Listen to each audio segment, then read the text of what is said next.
noite a vocês. Hoje é o último dia do curso e eu estou muito feliz, assim como vocês devem estar também, por termos chegado ao final.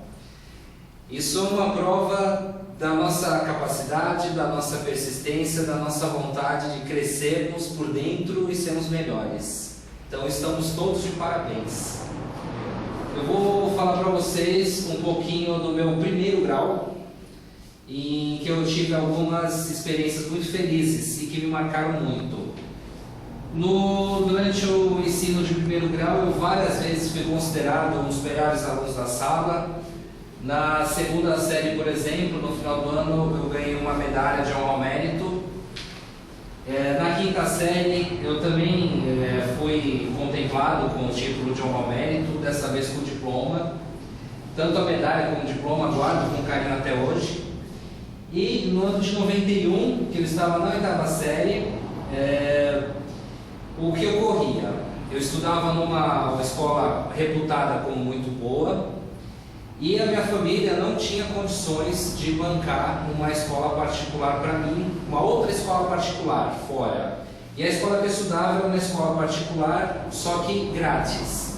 Só que no ano de 91, terminando a oitava série, eu precisava ter uma média global de 7 em cada matéria. E eu não consegui, fiquei com uma média 6,8.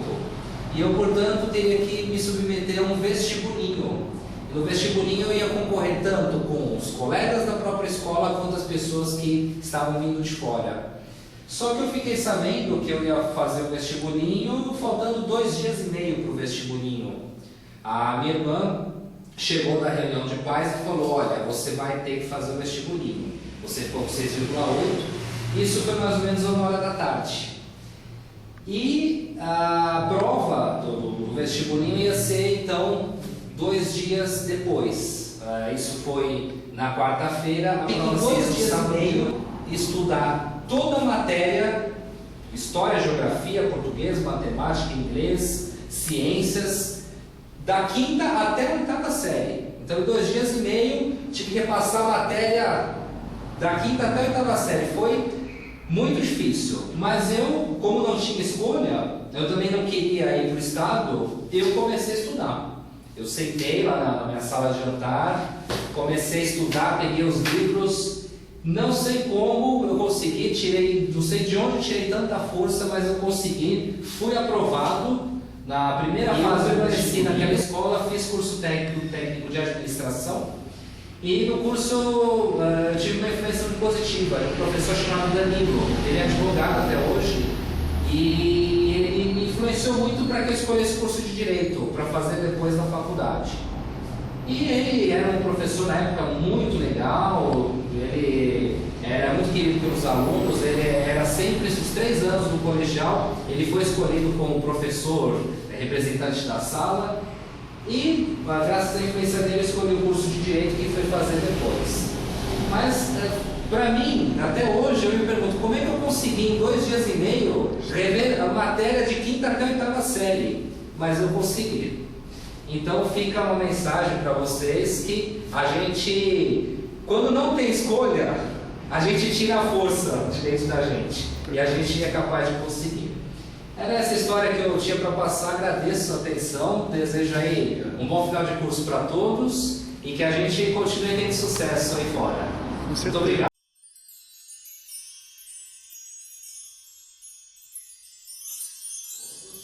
Hoje nós vamos abordar um assunto que é de interesse de todos, um assunto que chama muita atenção, que é o assédio sexual no ambiente de trabalho.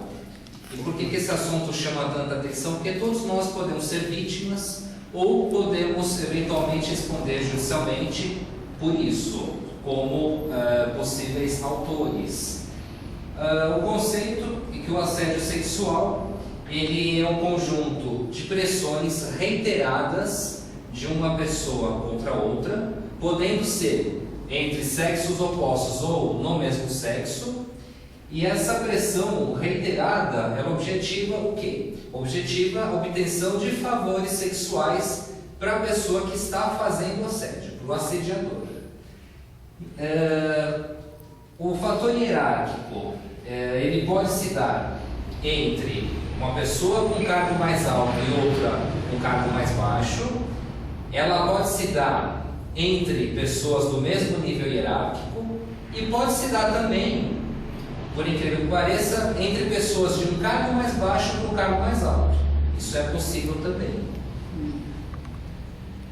Entretanto, a pessoa que está sendo assediada, ela precisa, para poder entrar com uma ação e resguardar a sua dignidade, é necessário que ela se arme de todas as provas possíveis, e sejam provas com imagens, monitoramento de ligações telefônicas, e a pessoa pode se armar também de um laudo psicológico ou psiquiátrico atestando a ocorrência de sequelas, vamos dizer assim, sequelas emocionais. Entretanto, sofrer uma pressão descomunal reiterada, e na paquera, rola um clima naturalmente entre as pessoas.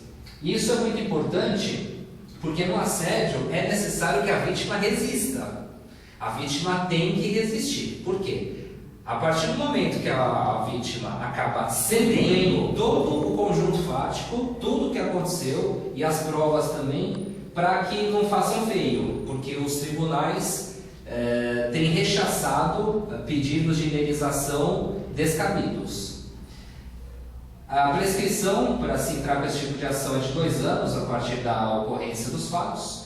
É possível, numa ação relativa a assédio, se pleitear danos morais, juntamente com lucros cessantes, e as empresas fazem, hoje em dia, pelo menos as grandes empresas, têm políticas de prevenção, só como curiosidade, as empresas têm contra os assediadores a possibilidade de, o que nós chamamos no mundo jurídico de via de regresso, cobrar indenização contra os assediadores. E o assédio sexual, assim como o assédio moral, que não é objeto dessa explanação, pode ser também, como que nós podemos explicar? A prescrição é de 2 anos, existe a via de regresso, as empresas podem cobrar depois a indenização dos assediadores, e o conselho que fica, finalizando, é que se a pessoa, se qualquer um de vocês perceberem que estão sendo assediados, denunciem, usem os canais internos da empresa.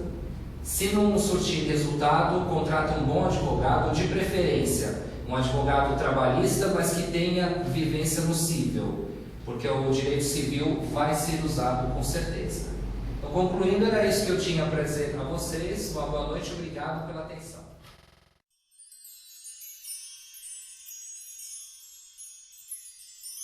Boa noite a todos, vocês já me conhecem, sou o Luiz Fernando. Eu vou falar sobre um personagem histórico do Brasil e um personagem importantíssimo, José Maria da Silva Paranhos Júnior. Muitos talvez não conheçam por esse nome. É o famoso Barão do Rio Branco, o maior diplomata de todos os tempos. O Barão do Rio Branco teve uma vida muito bonita e cheio de passagens interessantes. Em 1845 ele nasceu no Rio de Janeiro, filho de um diplomata, José Maria da Silva Paranhos. Em 1851 o pai dele viaja em missão diplomática para o Uruguai e ele tem a oportunidade então de fazer a primeira viagem internacional dele. Em 1852 a mãe também viaja para Montevidéu e eles acabam residindo por alguns anos entre o Montevidéu e Buenos Aires. E é interessante que já nessa época, ele criança, ele observou que não se relacionava bem com os colegas e era muito introvertido.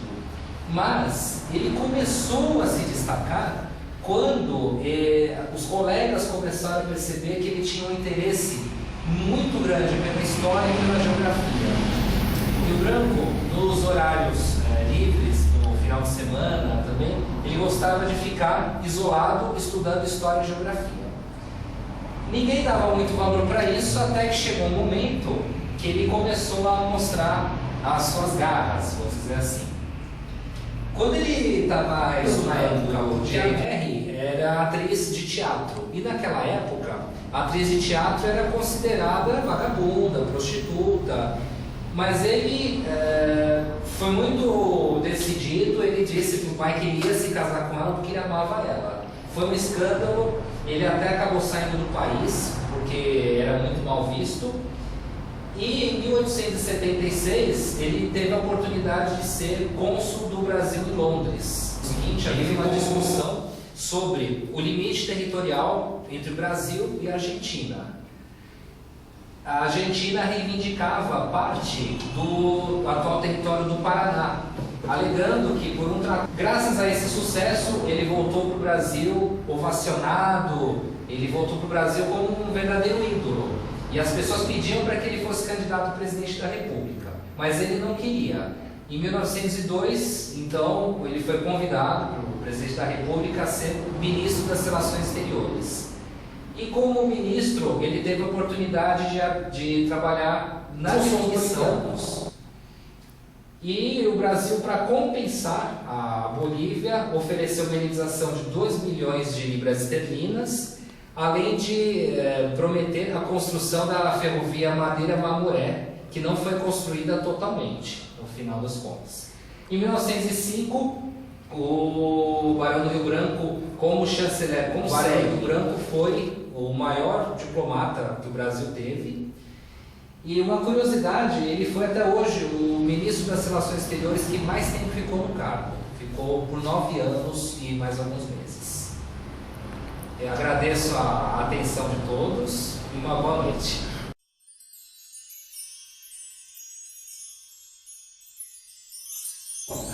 Eu estou aqui para falar hoje de satisfação. Muito se fala em satisfação, muitos livros existem a esse respeito, as pessoas cada vez mais buscando psicólogos, psiquiatras, psicanalistas, livros de autoajuda, e na verdade ninguém sabe direito o que é essa satisfação, onde eu busco, onde eu encontro essa satisfação. E o que a gente tem percebido é que existe o conceito na sociedade de que a satisfação é uma coisa meio inatingível, ou satisfação é uma coisa um pouco utópica, e não é. A satisfação é plenamente possível ser buscada e ser atingida, porque existe um Deus que nos ama indistintamente, e a Ele a que nós devemos recorrer nos momentos difíceis. A Ele que a gente deve recorrer para encontrar essa felicidade dentro da gente. E é importante também que, mesmo a gente escutando a família, concluindo, a felicidade depende da busca de cada um.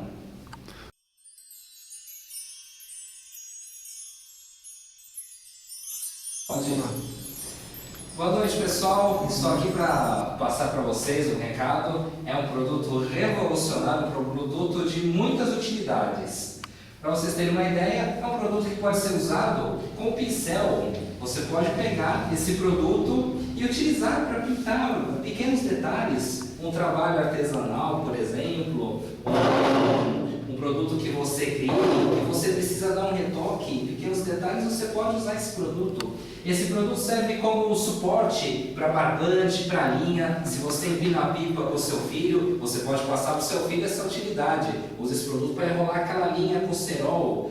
Você pode utilizar isso para brincar também, brincar de ônibus, né? Um ônibus, um avião, sendo que aquela parte específica pode ser usada como biombo do motorista, a cabine do piloto, pode ser usada inclusive como um boneco. Você pode pegar esse produto, pode desenhar os olhinhos, a boca, o nariz, pode colocar um cabelinho em volta e vira um boneco. Você pode presentear uma criança. Você pode imaginar esse produto também, para brincar de casinha, tampar uma garrafa para não deixar que o gás se evapore.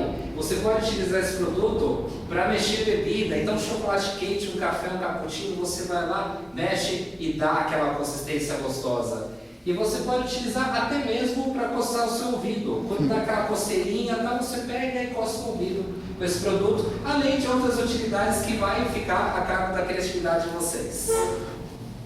Agora não para mais. Esse produto pode ser utilizado como um quadro decorativo. Beleza, pode. Em casa, é verdade. Caso onde vocês não tenham descoberto o produto, eu posso dizer qual é.